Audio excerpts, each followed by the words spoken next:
By pressing P on your keyboard, you can open the passive tree. It can look very intimidating at first, but once you understand how it works, it can get a lot easier to navigate. Every class uses the same tree, but starts out in a different location.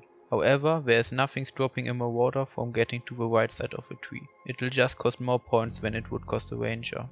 You get a passive point each time you level up, and there is a total of 28 additional points that you get as a quest reward while playing through the campaign. There are two different sections of a passive tree that you should be able to tell apart: clusters and roads. Clusters are the sections that contain a big node, called a notable, which is usually a lot stronger than the small node. They always have a theme. For example, some clusters are centered around lightning damage, while others focus on life. Connecting these clusters are small nodes that give +10 to an attribute. They are like a road system connecting all the clusters. The easiest way for a new player to navigate the passive tree is by using the search bar in the top right.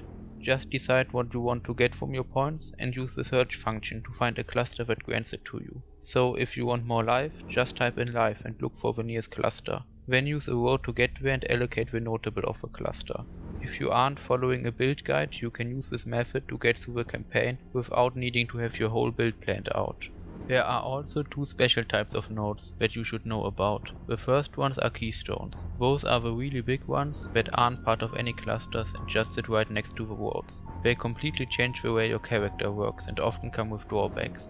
For example, the minion instability keystone makes your minions explode once they fall below half of their health, which is great if your character is built around doing this to deal damage, but really hurts you if you are just a normal summoner, because it basically halves the health of your minions. I would only allocate keystones if you really know what you are doing, because they often have unintended consequences that can really hurt your build if you don't plan around them. The other type of nodes that are important to know about are the masteries. These are the symbols in the middle of a cluster, and you can only allocate them once you have allocated the notable of this cluster. When you allocate them, you can choose one of the listed mods. Masteries are shared between clusters and you can't ever choose the same mod twice. What this means is that two life masteries will have the same list of mods, but you can choose +50 to maximum life on both masteries, because you have already allocated it.